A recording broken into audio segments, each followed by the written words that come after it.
Good morning, hello, happy new year, happy new year.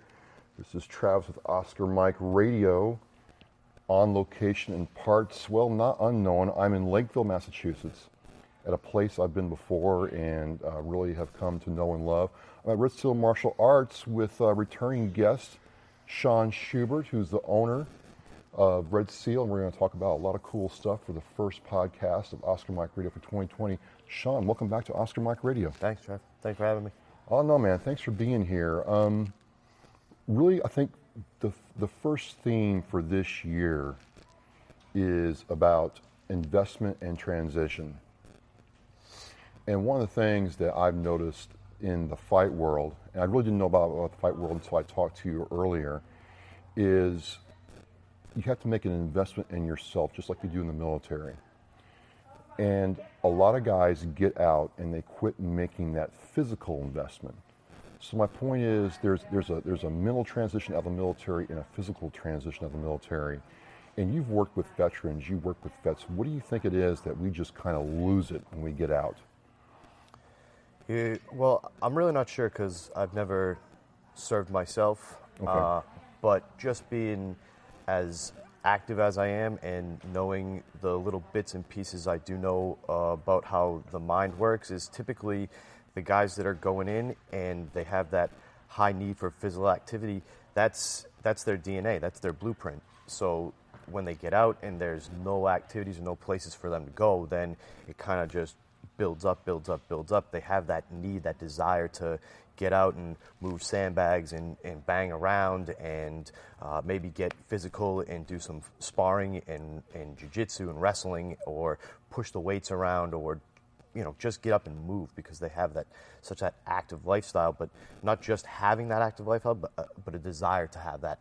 It's in them, and if you're not aware of that mentally, you don't feed that. You don't get out. It's almost like you're just tightening that crank up so much that now you have all this pent up energy and need to put it somewhere, but it gets displaced into the wrong places sometimes. So for civilians or military, though, you really feel, and from knowing you, is that physical exercise and activity is just as important as studying a book. Yeah, 100%. 100%.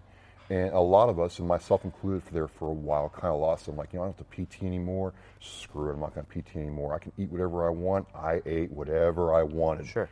And one of the things I noticed about how you at Red Seal, work your students and your classes and the people you train for fights, it's not just come in here, we're going to hit the bag. You have a methodology of, we're going to address your mental mindset, your physical well-being, and also I want you eating right. Sure. It's truly a whole thing with you. I just kind of want to know if you explain to me, how that works, how you approach training.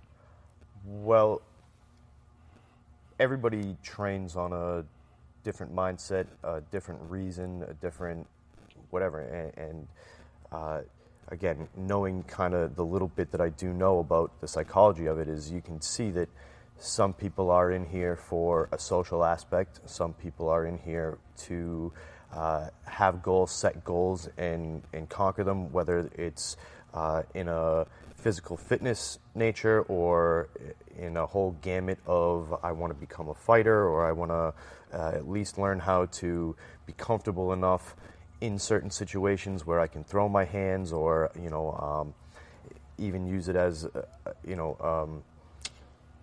a mental place where they feel like, I could do some kind of self-defense with the boxing and kickboxing and wrestling training that I can get here. To kind of stress back on that other point that we were just talking about too is that even though you may have a high physical need when you're in a service or when you're in a fight camp or some kind of place where that physical fitness or that discipline mindset or whatever it is to be able to eat right, train, and do all the right things and have that discipline to stay on track. When you have somebody that can do that, even though they may like to do it to a higher degree than the normal person, when you force them down that road for so long, typically it boomerangs back. So when you do get out, you say, well, I just PT'd for the last 8 years of my life, or however long you served for, or however long you're in boot camp for, or however long you're in fight camp for. I deserve to have a rest, or you know what I mean? That's what and I was. typically, however long you stress that over your desired amount is how far back you boomerang, and sometimes you boomerang back tenfold. Yeah. You get what I mean? And that's where you kind of get stuck in these ruts. So, just getting back out and moving around kind of like kickstarts all that stuff back up again. Sure. And just for the folks here, you're not just some guy who opened a gym and had people come and do classes. You're a pretty accomplished fighter yourself. I was curious if you'd kind of go into some of the things you've been involved recently. You just won a big award for a big fight you had, and you've competed for a very long time. I just wonder if you'd talk to us about that. Yeah, so it does make me a little uncomfortable to kind of divulge and get into my own accolades. I will, but very humbly. I'm still an amateur fighter. I'm looking to break into a professional career, but I have been fighting for the last 10 years. I started out in karate when I was a little kid and started getting black belts and all that kind of stuff. And then somewhere along the way, I realized that there was more to what I was doing. There's not some hidden chi or some magic powers that if you'd kind of just divulge yourself into one discipline or one school or one gym that they'll give you the answers, or it's all this like mystical puzzle piecing together things. And I knew there was more, so I kind of went out on this. I'm going to cage fight, and I'm going to really put these skills to the test. And then going in there and testing that stuff, realized, well, there's a lot of pieces missing. So then I started boxing with different guys. I started doing jiu-jitsu and wrestling, and all these different teachers would come in. I still train with Tom Sotis privately, the founder of Amok. He's a global knife fighter who trains bodyguards, police, military, CIA, FBI, you name it, all those three-letter agencies that the government runs. This guy's trained him, and he's a friend of mine. I go to his house, and we train in his garage privately for the last, I don't know, it's almost 10 years, 10 years. Yeah. I trained with another guy for the last 6 years, Shaun Graham, who is my current kickboxing coach. We've been covering the amateur circuit around here. There's pretty much nobody that I haven't fought and nobody that I won't fight within almost 3 weight classes I've been fighting in for the last 4 years. I was getting beat up and taking my lumps along the way when amateur cage fighting was around in Massachusetts, 10 years ago. And now, what's the difference between cage fighting and like a normal like ring back there? What's the difference? There's tons of differences. MMA is a full gamut of wrestling, jiu-jitsu, all different grappling styles, all different stand-up styles, boxing, shoot wrestling, you name it. Okay. I have since switched over to Muay Thai background. Like I said, I did karate when I was a little kid, so I had a big background in striking, and I was getting beat up by guys that had better wrestling than me, better ground game than me when I was doing MMA. So I switched sports to a sport that's all striking, and I started to flourish pretty well. I won the first ever North American Northeast Championship for Lion Fights as an amateur. I won a couple of local kickboxing titles, Muay Thai titles. I fought some of the best amateur guys in the area. I've been on UFC Fight Pass up in New York for Friday Night Fights, and I'm starting to look at making a professional debut so that I can kind of market my gym a little bit better. And that's the transition that I'm looking to make, is more of a fighter into a business person. So, but you're a business owner now. You opened a gym, and what I've learned is a very competitive space. There's tons of gyms just in the South Shore area of Massachusetts and in Massachusetts in general. There's tons of gyms just in this building alone. Well, exactly. Right. It's amazing. There's a lot of, if you can't get fit here, you're not going to get fit anywhere. So you open a gym in a crowded space. What differentiates Red Seal from someone else? Or just, because here's the thing that I notice is I can go to a karate place and I'm instantly told in 2 years you'll be a black belt and It's kind of like a video game. You go from belt stage to belt stage, and I've never gotten that impression from you. It's like you want your students and your competitors to be proficient before they even step foot in the ring. So I just kind of wanted if you kind of flesh out what your methodology and your focus is. Sure. We use a system that was developed by Tom Sotis, again, one of my mentors and very close instructors, and he used his system to develop knife work and flesh out all of his knife skills from the Filipino martial arts. And what I did was kind of take his method and put it into this kickboxing idea where it's just a blanketed method where we're learning a system of where you are, what's happening in those places, and then you can learn moves that go there. You have natural abilities, the next guy has natural abilities, so when you tell him, hey, get in there and spar around a little bit, start to kind of, look for targets to acquire, look for ways to hit them, different strikes, and become functional. And you start to see that a lot of guys and girls, they pull these things together on a natural instinct of, I've watched fighting before, it's on YouTube, it's on cable TV, it's in your DNA to some extent where, you were fighting for survival, and, it's not going to leave your body just because we're in a culture, in a society that, we're not going out like barbarians anymore and just beating each other for, steaks and whatever we want. You know what I mean? So are you saying, like, you have, like, we're polar opposites build-wise, guys, but you're saying that if there were two students, one like me and one, say, like you in your class, you would look at, person A and say, okay, they can do these things intrinsically well. This guy can do his things well. I'm going to focus on what they can do well and then work on their weaknesses. Is that what I'm understanding? Well, I would let them know, hey, look, man, these are the things that you're doing well naturally. Okay. And just keep doing those and keep polishing them up, but you already do them well.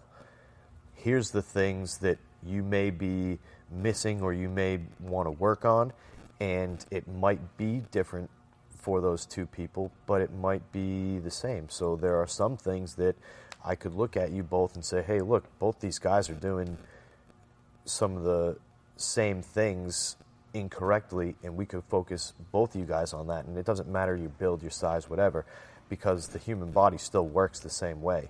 Okay. Right? The human design is still the same, right? My head turns this way and that way and up and down, and yours does the same way, right? Just because when I punch you, yours turns a little bit, and when you punch me, mine turns a lot. But you punch me, the mechanics are still the same. Right? So,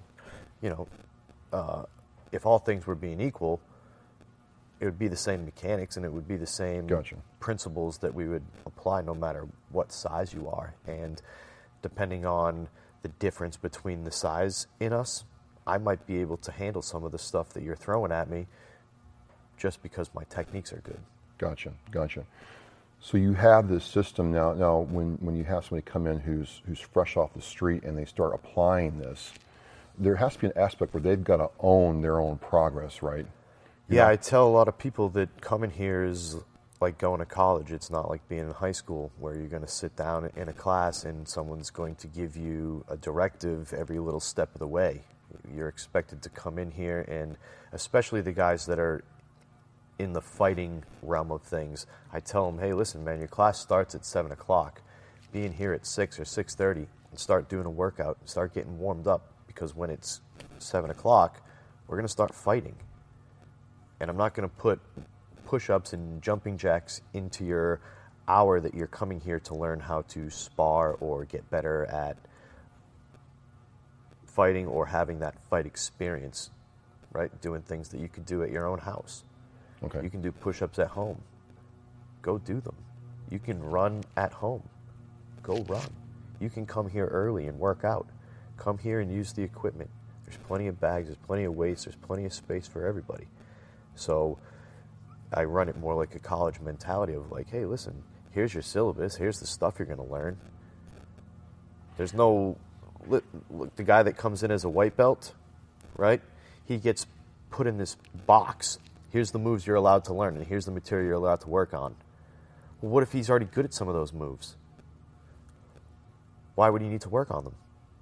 What if he needs to work on other things that he doesn't get till he's a blue belt or a green belt or a brown belt, right? You don't get to have that stuff. You don't get all the magic secrets till you're a black belt at the end. Doesn't the guy in the very beginning need more secrets than the guy that's been there for 5 years? True.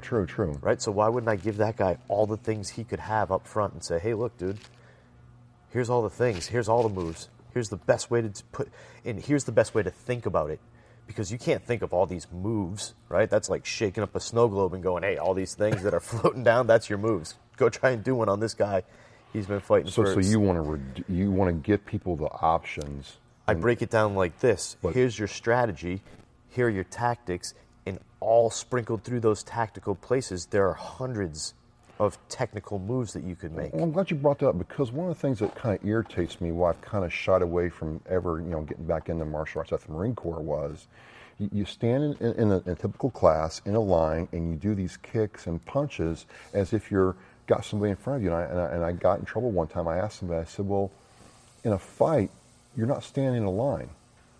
And I was told I was asking the wrong kind of questions that my thought. I'm like, no, you're not. And am I wrong for thinking that way? No, we say that guy probably doesn't know the answers, and the circle of guys that I run with, we make jokes and say, well, yeah, if the guy doesn't know the answers, you just baffle him with bullshit, right? So you just tell him all these run-around things and mystical answers, and, they make up all these reasons of why they're making you do these things, and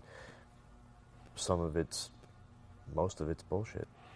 Right? So your approaches are really kind of, you have all these ways to implement these things people do for the individual and for the class. It seems to be your approach. Now, from a business standpoint, I got to tell you, folks, like I've said this before, and I'll say it again, there aren't operating rooms this clean. Every time I come in here, this place is spick and span, and it just does good things for me, because it says that you have a lot of pride in not only what you do, but also the Red Seal name. So I kind of am curious, where does that come from, and why do you approach it like that? Because some gyms aren't like this. Well, like I said, I grew up in a very traditional martial arts background where you weren't allowed to touch the floor with your shoes on. You had to have, bare feet. You couldn't touch the mirrors. You couldn't touch the walls. You couldn't, walk on the wrong floors with the wrong footwear on, and so on and so forth. And when I opened up originally, I was carrying that same traditional school, that same traditional name, and running that same classical martial arts program. And personally, I was going out and cage fighting and doing some boxing and learning all these different aspects of martial arts. When I started integrating some of those things in with the classical martial arts, I had some students that were purely classical trained and some crossbred kids that were almost like MMA kids, where they had some traditional stuff, but they had a lot of boxing, kickboxing, grappling, and I watched them spar and almost beat the snot out of these kids that were doing traditional martial arts, trying to do these karate moves that were all fabricated in somebody's brain of, oh, this would be a good block, and this will look, fancy, and this will flow like this, and so on and so forth. It's not practical, though. It's not functional. So now you got some kid that knows how to box beating up some kid that's doing some classical form of martial arts and trying to make these karate moves work that they don't work against that stuff. So I'm a veteran.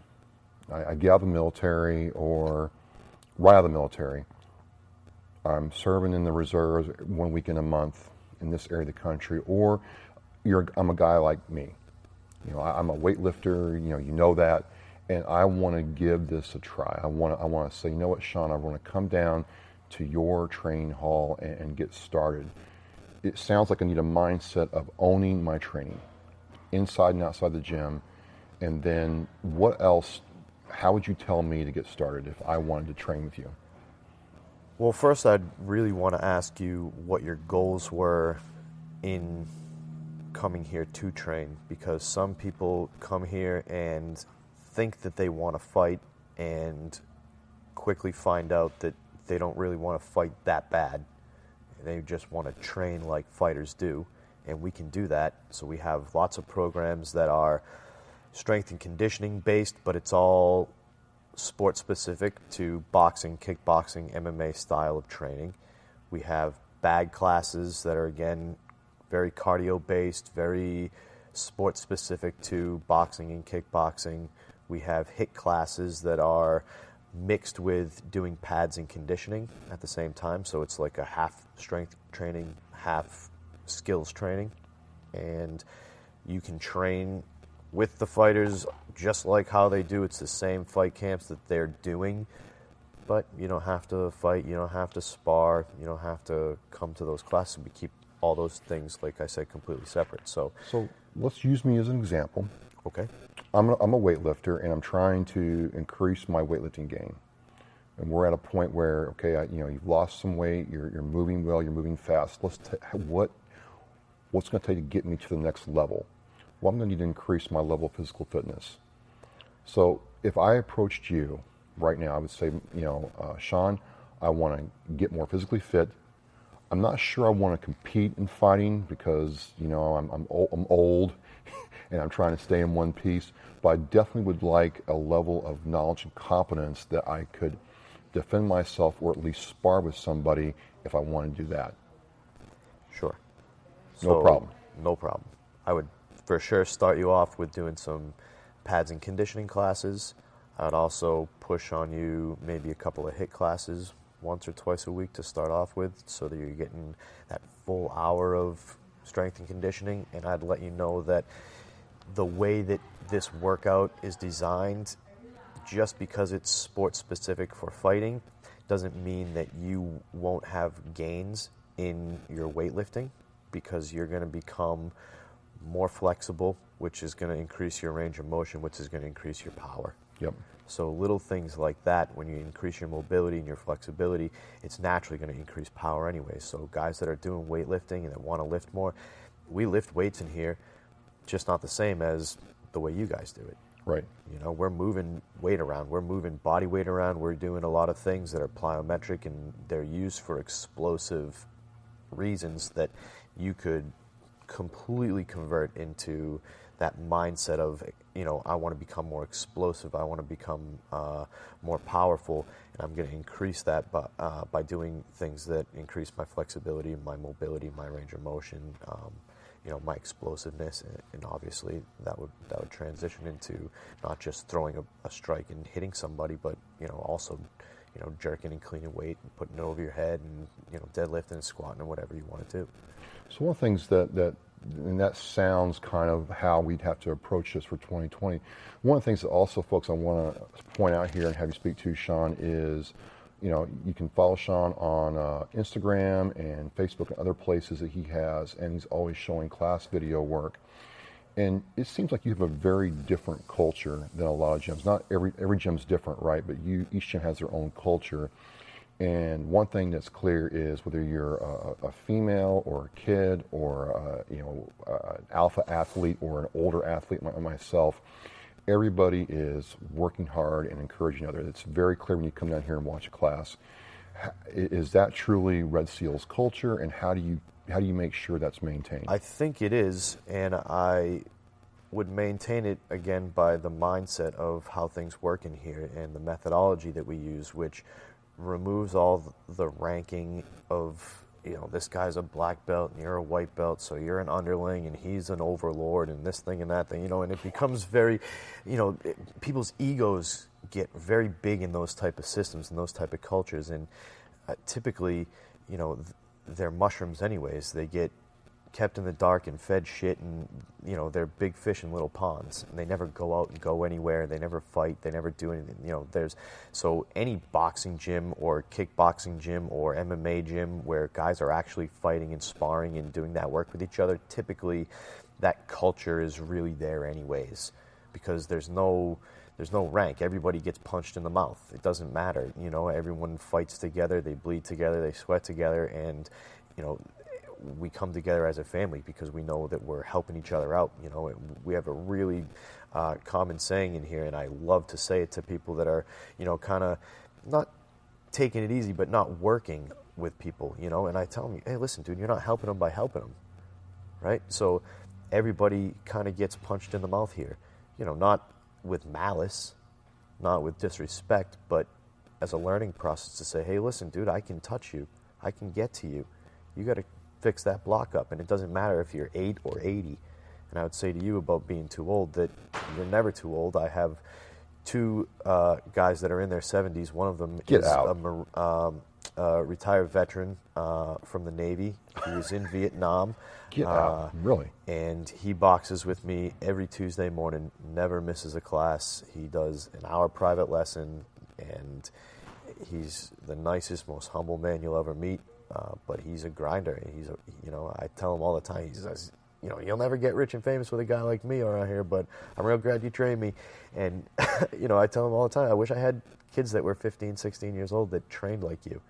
Because he just comes in every day, doesn't ask for a direction, doesn't ask for whatever, takes his lesson that we did on Tuesday, applies himself on the bag, does his footwork, does his work in the mirrors, does his shadow boxing every day, leaves, meets me on Tuesday, does his lesson, continues working through the week. I see him in here.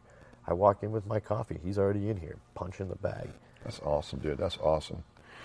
So what I'm hearing is there's a place for anyone. There's a place for veterans. There's no reason to sit on the couch and feel sorry for yourself. Regardless, I mean, I always consider myself a project because I'm not really what you would call a prototypical, you know, martial arts type build. But you're saying there's no excuse.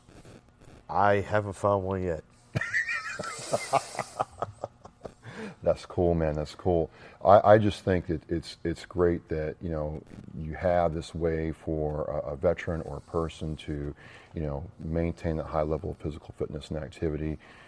You have your business root and something you're trying to do. It sounds like for 2020 you're trying to move the dial. You're trying to kind of expand yourself, you know, not only in your business but also in a professional sense. I think that's really amazing.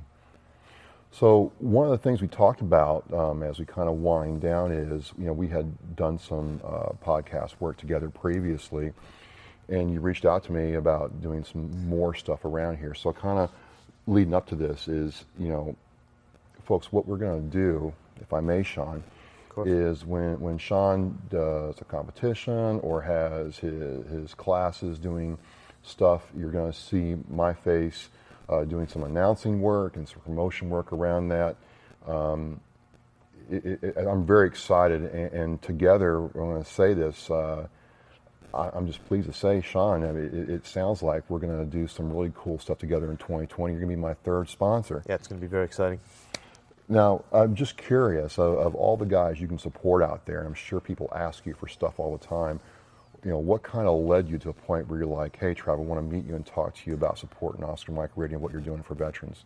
Well, like I said, you know, there's no excuse for really anything. You know, there's no need to be kind of stuck inside or, you know, wallowing in any type of, you know, depression or whatever. I mean, there's so many reasons to get out, and there's so many activities to get out and do things, and you are a grinder. I see you out here all the time, you know, doing different podcasts, different guys, different veterans, and really putting the work in, and I really appreciate what you do and kind of coming in at that ground level. I think I was one of your first guys to kind of bring you in and do a podcast and do videos. I think that was even before you were doing a lot of videos and all that. Way early in the process. So I just like to see that, you know, it wasn't some fly-by-night thing that you did a couple of years ago and you thought you had a good thing going and you were hot, and then, you know, it started to fizzle out and you let it go. You know, it didn't. You know, it has up and downs, and you're a workhorse, and I really appreciate that, and I really see that, you know, you're doing what you're doing, and you're giving back to the guys that, you know, gave so much for us and gave for the country and have, you know, continued to do so, and still continue to do so, you know, and Same, man. they need a way out, man. They need some outlets, they need some things to do, and you provide that for them, whether it's just getting in front of the camera or, you know, getting out and doing activities. You know, I think it's a really cool thing. No, man, it really was a natural progression. It has been up and down, and it's kind of like fighting. It's kind of like weightlifting, where some workouts I can pull a stump out of the ground. Some workouts I'm doing good to pick a paper clip off the floor. But it's the same kind of approach. And again, folks, his approach to training, his approach to people, his approach to how he conducts his business in himself is just like, this was a no-brainer. It's the best medicine for everything. Even if it's coming in and stretching with rubber bands, it doesn't have to be a full grind every day. Meaning, you know, there are some days that, you know, you just can't bend over and pick up the paper clip, so to speak, right? But if you came in to your gym, you get into that mindset, or you go into the gym in your home and you get into that mindset, and you just stretch out and you just make yourself feel better, just getting your endorphins going, just getting yourself moving, and just getting some of that, you know, brain fluid flowing through, you know, and juicing yourself up a little bit. You know, some of that's your merch, imperative. some of your merch has "there is no losing." Is that part of this whole concept of there is no losing as long as you're moving? Yeah, a little bit. That has a lot to do with it. That little bit is just the first piece of a whole motto that we kind of go by here, and it's there is no losing because there's only winning and learning, right? So Freaking love that. you go out and you have these fights and you compete with these people, and you see all the time, you know, there's all this trash talking and all this, you know, gassing people up and doing all these big things, and there's lights and cameras and promotional stuff and stare downs and all this, you know, mean mugging and big fight that happens. And then what do these guys do after? They cry, they hug the fucking each other, they kiss the floor. You know what I mean? Like, it's very emotional. There's a lot that goes into it. There's a lot of blood, sweat, and tears. There's a lot of mindset that goes into that pre-fight, having that fight. But then after that, those guys are sportsmen, right? They're proud of being in there with another competitor. And typically, you know, just in life in general, you learn more from the lumps you take. You don't learn from your successes typically. You know, I mean, obviously, if you're doing something good, you want to keep doing it. But, you know, when you lose, when you know, take those hard lumps and you take that step back and look at yourself and you take away from that, that L isn't a loss. That L is a learning situation now. True. To me, it's very similar to other things I do. It certainly falls in line with what we expect from me in weightlifting. Same kind of approach where you're preparing the whole body. And I don't know about you, man, but I'm more motivated by the guy or woman or kid who comes in here and just does the workout and is trying. They might not ever be wearing a gold medal around their neck or a first place trophy, but those are the people that motivate me more than the people who are, you know, blowing up Facebook or social media with everything they did because they're trying. And it's a culture you have here that it's refreshing. Thank you. Appreciate that. Well, hey, look, you're going to start seeing a lot more of Mr. Schubert and I in 2020 and going forward. It's just a real pleasure and honor to be associated with somebody like this. Yeah, we're very different people, very different backgrounds, but we have this commitment to each other, and I've watched him train people. I've watched him train veterans, and if you're on the couch in the South Shore area of Massachusetts, you have no excuse. Get your butt down here, get signed up. You'll see me, you'll see him, and you will make progress. And Shaun, you know, if this kind of helps push me to the gold medal platform in weightlifting and also other benefits, it's just a fantastic thing. Thank you, brother. So this is Travis, this is Shaun, Red Seal Martial Arts number 180. As I say in Hawk, we are locked through lunch.